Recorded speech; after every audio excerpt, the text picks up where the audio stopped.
观众朋友，大家好，欢迎收看本期的《对话华尔街》，我是陈子春。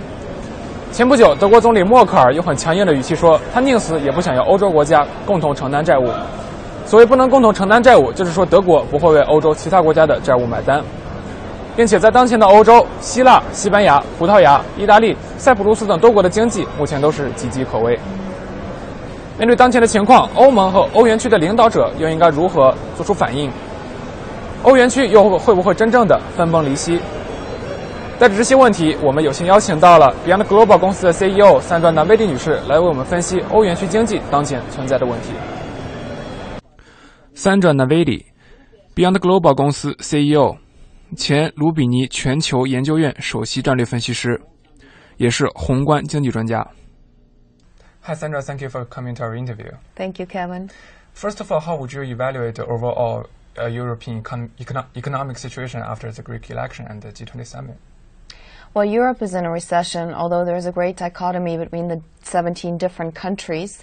For instance, Greece is in a depression, meanwhile Germany is thriving, and so every country is different, but it looks as though that some countries who are already in a recession may also slide into a depression.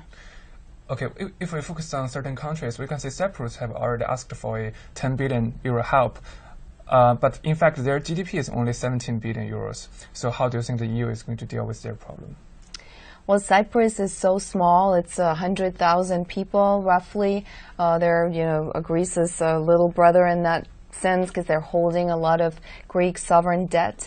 Their economy is not the strongest. They're not exporting many things. Yeah. But I think it's a bad headline, but it's not going to move the needle much in terms of the crisis.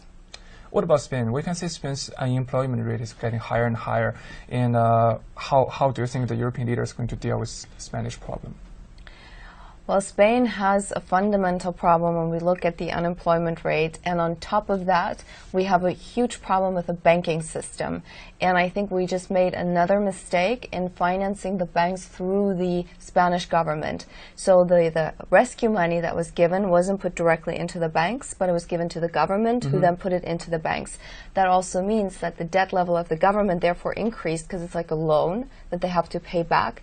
And the higher the chance of a default of the government, the more they have to pay interest, the higher interest rate they have to pay.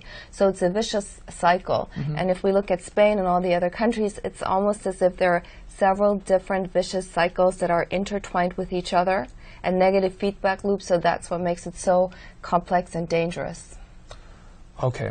I know you just come back from Germany, and can you tell us a little about what you see there in Germany? Well, Germany has managed to move itself into a corner over many years, though. It's made mistakes. It entered into a monetary union that was flawed from the get-go, and then it violated the rules itself, and it let other countries violate the rules. So it's not like as if this had come out of nowhere, and Germany is not entirely innocent in this, and also they have benefited a lot from the euro. That being said, though, they're in a dilemma because either they exit or other countries exit. Anyway, they let the European currency union break apart.